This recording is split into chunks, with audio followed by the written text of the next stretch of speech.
What would you do if you discovered that the very store you founded had turned poor students into walking wallets?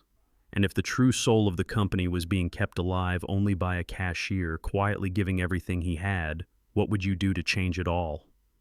Don't come here if you can't afford it, the cold voice cut through the already tense air like a blade. Between shelves stacked with milk and packaged snacks, a young woman staggered and collapsed, the carton slipping from her hands, bursting open on the tiled floor, milk spreading in a pale streak under the harsh neon light. That was Emily Carter, a third-year college student, her eyes shadowed with exhaustion after sleepless nights, her stomach empty after 2 days of skipping meals just to save every penny for exam prep materials. In that moment, the people nearby only stepped back, their eyes sliding away as if her shame was something contagious. No one stepped forward. No one spoke to her. Only Victor Hayes, the store manager, tilted his chin toward another employee, his tone dry, devoid of a shred of sympathy. "Move her aside. She's blocking the aisle." His voice held all the warmth of someone asking to remove defective merchandise before it could hurt sales.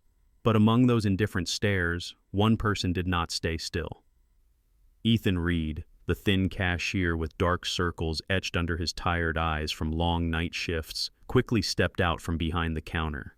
He knelt beside Emily, his calloused hands trembling slightly as he gently supported her head. "Are you okay? Can you hear me?"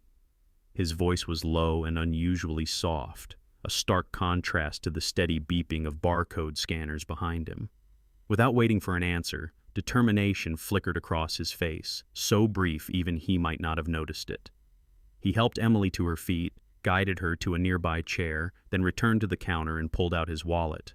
The movement was so quick, so decisive, that a nearby employee almost blurted out to remind him it wasn't allowed. But Ethan didn't care. He grabbed a new carton of milk and a still warm egg sandwich, scanned them himself, slipped a $10 bill from his wallet, and paid quietly. "Just sit here. Eat. You can keep studying after you're full." His words were soft, an awkward attempt at comfort, but they were genuine. Ethan didn't realize that, at the far end of the aisle, a pair of eyes was watching everything. Caleb Morrison, a man in a faded gray hoodie with a baseball cap pulled low over his face, stood silently like an outsider. But deep in his sharp, cold gaze, something stirred a mix of sadness, anger, and a fragile glimmer of hope. Because in that moment, as Ethan knelt to help Emily, not for recognition, not for any purpose beyond simple compassion, a question sparked in Caleb's mind. What had Evans Mart truly become? And did the soul of it still exist amid the lifeless numbers on monthly reports? In the large office bathed in warm yellow light from a sleek designer desk lamp, Caleb Morrison sat motionless, his hands clasped together on the polished wooden surface. In front of him lay a thick report, its pages marked with bold red notes. Revenue at the Brookstone branch had risen by 30% during final season, a result that would make any investor smile with satisfaction. But Caleb did not. His eyes narrowed slightly, lingering on lines of scribbled notes about overpriced brain boost combos and an almost non-existent return rate. Too perfect, too clean, and that perfection stirred unease deep inside him. His fingers tapped lightly against the desk as memories flooded back, like an old film playing in reverse. 20 years ago, when Evans Mart was nothing more than a shabby little store tucked away on a quiet street, Caleb had wiped every spill off the floor himself, lined up every milk carton, and remembered the names of every regular customer. He once bent down to greet a young mother, giving away the last box of cookies simply because her little boy had looked at it with longing eyes. Back then, Evans Mart wasn't just a store, it was a haven for people struggling to get by, a place where a nod, a smile, and a kind word could be worth more than anything sold on the shelves. And Caleb Morrison had once sworn to himself that Evans Mart would always belong to the community, never to become a soulless machine driven only by profit. But now, sitting in a soundproof room, the thick glass walls cutting him off from the world outside, Caleb felt the weight of that distance. Everything had changed when Evans Mart expanded to more than 300 branches. He could no longer remember the names of the first employees who had stood by his side, no longer had time to listen to the stories of the customers who once filled his days with meaning. In their place were dry revenue reports and endless meetings with investors who cared only about profit margins. Caleb sighed, picking up an old photograph framed in silver at the corner of his desk, a picture of a young man with a bright smile handing a shopping bag to a little boy, their eyes both lit up with simple joy. He stared at the photo for a long time before setting it back down with a soft click against the quiet room. "Have I really forgotten the promise I made all those years ago?" he murmured, his voice low and rough, as if questioning himself. And as the image of Emily Carter collapsing in front of the milk shelves came to mind, along with Ethan Reed, that thin young cashier who didn't hesitate to pull out his own wallet to help a stranger, something inside Caleb stirred awake. He suddenly realized that perhaps Evans Mart still had a soul, but it was buried beneath these cold, lifeless numbers. And if he wanted to find it again, he would have to leave this comfortable office and step back into the world he had once belonged to.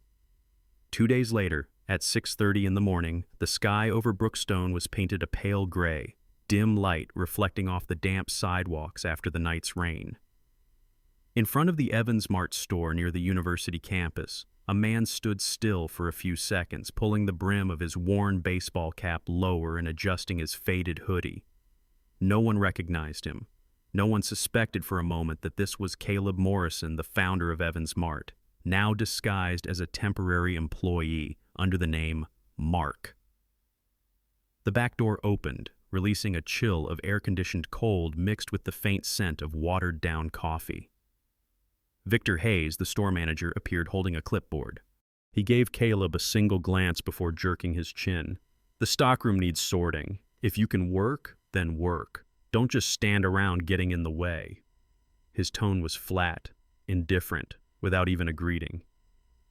Caleb gave a slight nod and stepped inside, immediately noticing how different the atmosphere felt.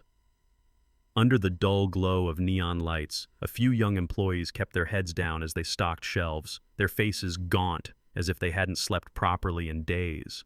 Students trickled into the store with soaked backpacks, gripping a few crumpled bills in their hands, their eyes scanning the shelves as if calculating every cent. A young woman stopped in front of the granola bars, picked one up, then quietly set it back down. A male student pressed his lips together and bought only a pack of gum to substitute for breakfast. No one smiled. No one lingered longer than necessary. Caleb moved between the aisles, his sharp eyes taking in every detail, storing them away like a detective gathering evidence. Bright posters plastered everywhere felt almost garish. Brain Boost combo, only $6.99. A cheap energy drink paired with a sugar-loaded chocolate bar. Items with low cost but high profit. Caleb's brows furrowed slightly. This wasn't the store he had built, the store once loved for its genuine care. In that moment, Victor walked up, slapping Caleb hard on the shoulder as if he were just another low-level worker. "Hurry it up, Mark. No need to waste time greeting customers. These college kids are just walking wallets." Caleb turned his head slightly, saying nothing, but a flash of cold sharpness glinted in his eyes. A tight ache rose in his chest. Evans Mart had once been a place of kindness, and now it had become a machine grinding down the dignity of those who had the least. And Caleb knew this trip wasn't just about checking revenue, it was to decide whether what he had built was still worth saving. All morning, Caleb Morrison quietly observed from the shadowed aisles, his eyes lingering repeatedly on the checkout counter where Ethan Reed was working. The young cashier, thin and worn from countless night shifts, moved with a focus that caught Caleb's attention. It wasn't the hurried, mechanical speed of someone chasing sales quotas, but a patient attentiveness to every detail about the customers in front of him. Caleb had noticed this difference the moment he first laid eyes on him. A young female student stood nervously at the counter, her fingers gripping a crumpled old receipt, her eyes uneasy as she glanced at the total on the screen. Ethan didn't ask questions. He simply gave her a brief look, tapped a few keys on the register, and said in a calm, even tone, "You're lucky today. There's a special discount." His voice carried no hint of pity, only quiet professionalism. as if it were standard policy. The girl bit her lip, nodded slightly, whispered a shy thank you, and left quickly, her face lighter, as if relieved from a heavy shame. Behind her, a male student stood clutching a cup of instant noodles and a bottle of water, his gaze fixed on the counter, as if afraid of being judged.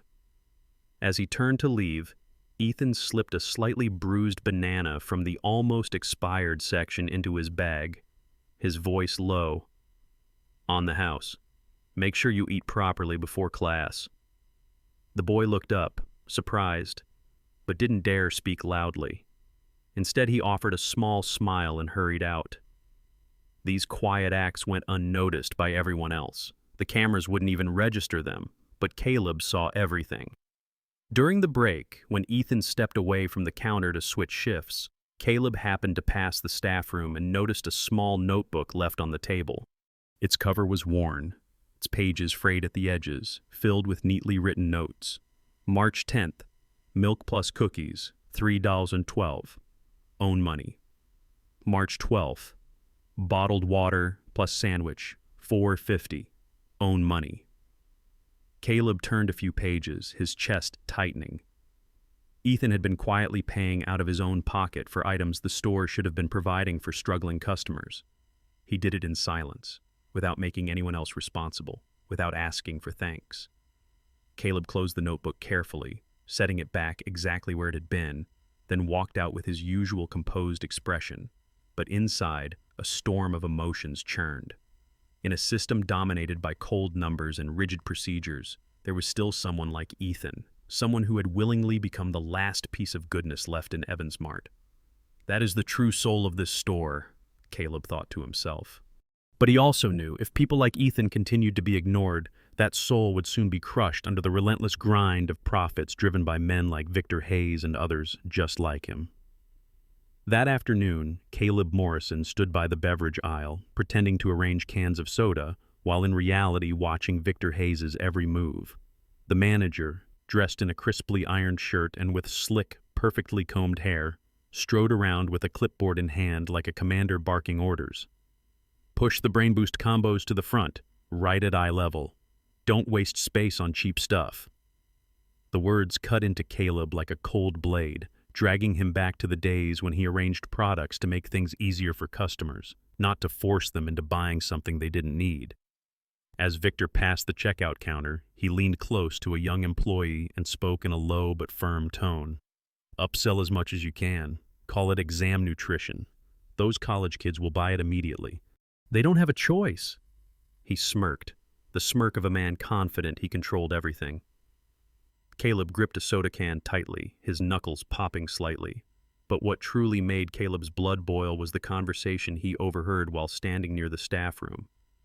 Victor was on the phone, his voice lowered but clear enough for Caleb to catch every word. "Don't worry, I've got everything under control. Returns are almost zero, the reports are spotless. At this rate, revenue will keep going up and no one will dare question it." There was a short pause, then Victor laughed, a cold, dismissive laugh. "Who cares how miserable those students are, as long as the numbers look good, right?" Caleb remained still, but inside a cold fury coursed through his veins. This wasn't just a greedy manager. This was someone twisting every core value Evans Mart was built on, turning a store once founded on kindness into a machine draining the dignity of the most vulnerable. He took a deep breath, forcing himself to stay calm. He couldn't reveal himself yet. Not now. When Victor walked out, his eyes brushed past Caleb as if he were just another nameless employee, and he spoke with a sneer. "Mark, make sure those shelves are spotless. Don't stand there daydreaming. This isn't a place for nice guys." Caleb only nodded, hiding the sharp glint in his eyes beneath the brim of his cap. Inside, his resolve had solidified. Victor Hayes would pay for this. But before that could happen, Caleb needed proof, and he needed to see for himself just how deep the rot had spread in this place. That evening, the atmosphere inside the store felt suffocating. The dull background music blended with the repetitive beep of barcode scanners, creating a lifeless rhythm. Caleb Morrison stood silently at the end of an aisle, rearranging cups of instant noodles while his ears stayed alert to every movement around him. Suddenly a heavy sound broke the monotony, a dull thud, followed by the crash of a milk carton hitting the floor, bursting open, white milk spreading across the tiles in a long streak. Emily Carter had collapsed right in front of the milk shelves, her arms limp, her face pale as paper. A few students nearby flinched but quickly turned away, stepping back as if afraid that showing pity might drag them into unnecessary trouble. No one moved closer, no one spoke a word. Only Victor Hayes stepped out from behind the counter, his face twisted in annoyance, as if this accident had tainted his perfect order. "Move her out of the way," he barked at another employee, his voice flat and detached, caring no more for the fainted girl than he would for a spilled product. Caleb clenched his fists tightly, but he stayed where he was, his eyes shifting to the checkout counter, where Ethan Reed was already leaving his post. Without a second's hesitation, Ethan rushed toward Emily. "Can you hear me? Try to take a deep breath." His voice was low and steady, his calloused hands trembling slightly as he supported her head.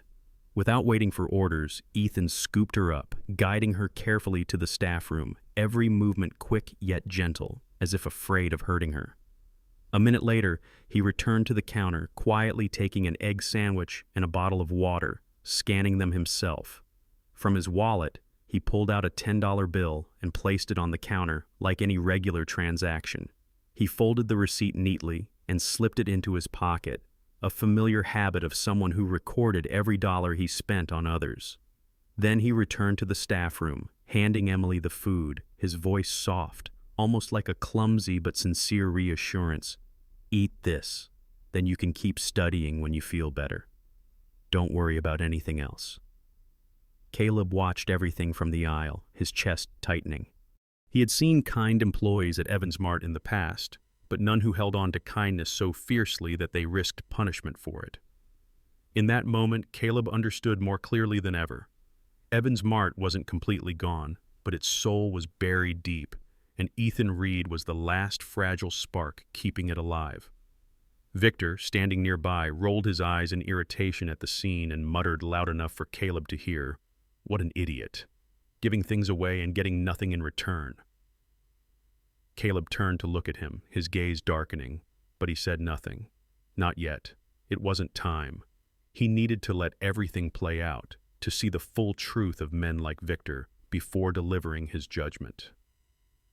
The next morning, the store welcomed its usual customers with the same heavy, silent atmosphere as always. Caleb Morrison, dressed in the staff uniform, pulled a box toward the storage area, but his eyes paused on Lana Brooks, the young woman labeling expiration dates on milk cartons. He walked closer, his tone casual, like a new employee curious about his coworkers. "That cashier, Ethan, how long has he been working here?" Lana looked up briefly, a flicker of surprise in her eyes before softening into a sad smile. "Ethan? He's been here for almost 2 years. There's no one like him, always helping customers, even if it means getting fined." She stopped labeling for a moment, letting out a quiet sigh, her voice dropping as though she were recounting a tragedy she had grown too used to. "His dad died in a work accident and his mom is seriously ill. Ethan works double shifts every day to pay hospital bills and take care of his little brother, who's only 10. He never asks for days off, even takes extra hours whenever he can. But you know what?" Lana looked up, her eyes glistening. "He gives more than he keeps. Sometimes I think Ethan spends more on other people than on himself." Caleb stood still, each word cutting into him like a blade. He imagined Ethan, exhausted late at night, writing in that worn notebook Caleb had secretly read, recording every dollar he spent to help strangers. Meanwhile, the system Caleb had built with trust and compassion now left people like Ethan to struggle alone, while rewarding men like Victor Hayes simply because they produced good-looking numbers in reports. Lana shook her head slightly, her voice softening to a regretful whisper. "He deserves so much more, but no one notices. To them, Ethan's just another ordinary cashier." Caleb didn't respond. He turned and walked slowly toward the checkout counter, his eyes fixed on Ethan, who was patiently helping a young female student pick the cheapest milk that was still nutritious enough. Under the pale white light, Caleb saw the thin young man's shoulders carrying the weight of the world. His hand clenched tightly, his heart filled with a mix of sorrow and anger. Evans Mart had been built to protect people like Ethan, not to turn them into victims of a cold, unfeeling machine. And Caleb made a silent promise to himself. Ethan Reed would not have to stand and fight alone any longer. That afternoon, in the small break room behind the checkout counter, the dim fluorescent light cast a pale glow on the worn walls. Caleb Morrison sat on an old plastic chair holding a cardboard box, pretending to arrange a few cleaning rags. Across from him, Ethan Reed sat on an overturned crate, his shoulders slightly hunched forward, his hands gently gripping a cheap sandwich. His face looked tired, yet he carried a calmness, the kind of calm that came from someone who had grown used to pressure. Caleb spoke first, lowering his voice as if asking an idle question between coworkers. "Aren't you afraid of getting in trouble for helping customers? I heard people say you've been fined before." Ethan looked up, a flicker of surprise in his eyes, then let out a soft laugh, a laugh without bitterness or regret, just weary but firm. "Of course I'm afraid," he said, his gaze drifting to some distant point as if recalling an old memory.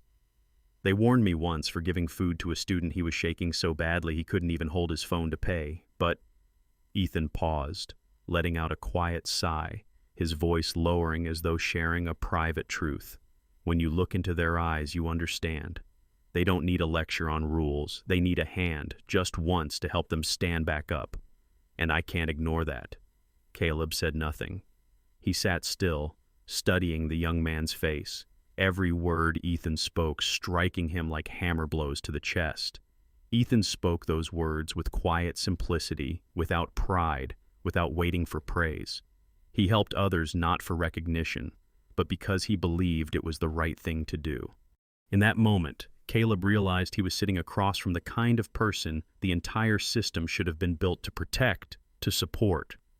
Yet in reality, that same system punished him, forcing him to pay out of his own pocket for poor customers' meals, while people like Victor Hayes were celebrated as outstanding employees simply because they boosted profits. Caleb gave a small nod, pretending to focus on arranging the box to hide the shadow that darkened his eyes. He couldn't show his true emotions yet, but inside, his resolve had solidified, cold and sharp as steel. People like Ethan would no longer have to sacrifice themselves for a broken system, and men like Victor would soon pay the price. That evening, the atmosphere in the store felt heavier than usual. The wall clock showed 7 o'clock. The rush hour had just ended, and only a few tired customers remained in line at the counter. Caleb Morrison stood near the bottled water section, his eyes fixed on Victor Hayes, who was busy adjusting flashy signs advertising Brain Boost Combo Special Offer. It was time. Caleb took a deep breath and walked slowly toward the checkout counter. As he approached, everyone stopped what they were doing, their curious eyes turning toward the man in the worn hoodie and low-pulled baseball cap. Caleb calmly removed his cap, pulling down the mask that had hidden his face for days, revealing the sharp, familiar features once seen on the covers of business magazines. He was no longer Mark, the temporary worker. This was Caleb Morrison, the founder of Evans Mart. Silence fell over the entire store. A pen slipped from an employee's hand, the metallic clink echoing sharply against the counter. Ethan froze, stunned, while Victor frowned, blinking rapidly as if unable to believe what he was seeing. Caleb stepped closer, facing Victor directly, his gaze cutting through the manager's false composure like a blade. His voice was deep and firm, filling the space with authority. "I've seen enough. We didn't build Evans Mart to turn poor students into walking wallets. We didn't open these stores to humiliate people over 20 cents. He paused, his tone dropping lower, each word heavy with emphasis. "And we do not reward liars who manipulate reports to make numbers look pretty." Victor's face drained of color. He tried to respond, his voice trembling but still attempting to sound calm. "I was just following company policy. Sales here are rising. I hit my targets." "And how did you hit those targets?" Caleb cut him off, his voice sharp and cold, freezing the room. "By forcing customers to buy things they don't need. By letting a girl faint in front of the milk shelves while you worried about her blocking the aisle? By making a cashier pay out of his own pocket to help customers while you claimed credit for low return rates? Victor stammered, struggling for a defense, but no words came. Caleb didn't look away, stepping closer, his voice now low, deliberate, and commanding. You are suspended immediately. A full investigation begins tomorrow, and I will personally oversee it. You can pack your things and leave the store right now. Victor opened his mouth, but no one cared to listen anymore. The employees exchanged glances, some sighing in relief, others bowing their heads silently as if they had just witnessed justice being served. Caleb turned to Ethan, his expression softening, giving him a small nod, a silent acknowledgement that he had seen everything. The next morning, the atmosphere inside the Evans Mart store in Brookstone felt completely different. Under the soft morning sunlight streaming through the large glass windows, everything seemed calmer, no longer heavy and tense as it had been in previous days. Employees spoke to one another in quiet conversations, some glancing around with curious, expectant eyes, as if waiting for something new to begin. The back door opened and Ethan Reed walked in, carrying his usual worn canvas bag. But today, something was different. Pinned to his chest, just above his familiar name tag, was a new, shiny badge with the words "Assistant Manager" printed clearly. A few employees let out small gasps of surprise. Others smiled and nodded in silent congratulations. Ethan looked slightly awkward, his cheeks faintly flushed, but his eyes carried a brightness Caleb Morrison hadn't seen in his employees for a very long time, a light of hope and belief. Caleb stepped forward from behind the counter, no longer dressed in the temporary staff uniform but in a simple suit, his expression kind yet still firm. Extending his hand, he shook Ethan's in front of everyone. "You haven't just kept this store running," Caleb said, his deep, steady voice carrying through the room so everyone could hear. "You've kept Evans Mart's soul alive, something numbers could never show. And that is exactly what this company will be rebuilt on, starting today." Ethan looked up briefly, his eyes shimmering, and gave a small nod instead of words. Caleb turned his gaze to the employees, looking at each face before continuing. "From now on, Evans Mart will be more than just a store. We will truly support the community. A student support fund will be launched this week. Essential food will be sold at cost, and each branch will have its own budget to help customers in need. And no one here will ever be punished again for doing the right thing." The store fell silent for a moment, then a soft ripple of applause started in the corner, spreading as employees exchanged approving nods. Faces that had once been weary now showed quiet smiles of relief. That afternoon, Caleb stood near the entrance, arms crossed, watching quietly. Ethan worked as he always did, never acting as if he were someone special. He carefully rounded down the total for a young female student nervously counting coins, smiling gently as he said, "Eat well first. Worry about exams later." The girl looked up, her eyes glistening, whispered a shy thank you, and walked away. Caleb smiled, a rare smile on a face that had grown far too used to stern expressions and endless reports. He glanced at the new poster hanging in the break room. "Evans Mart, because we will always be part of the community." Below that, in smaller print, it read, "Student Support Fund inspired by Ethan Reed." Taking a deep breath, Caleb looked out through the glass doors, where golden sunlight stretched across the university courtyard. This was the Evans Mart he had once dreamed of, and the Evans Mart he would protect, no matter what it took. This story reminds us of a simple truth that is often forgotten. A business does not survive only because of profit, but because of how it treats the most vulnerable people. Sometimes, even the smallest act of kindness is enough to preserve the very soul of a company. If you believe that kindness can change everything, hit like and subscribe to help share meaningful stories like this one. And don't forget to leave a comment with the words, "Keep kindness," a reminder that no matter where we are, kindness will always matter.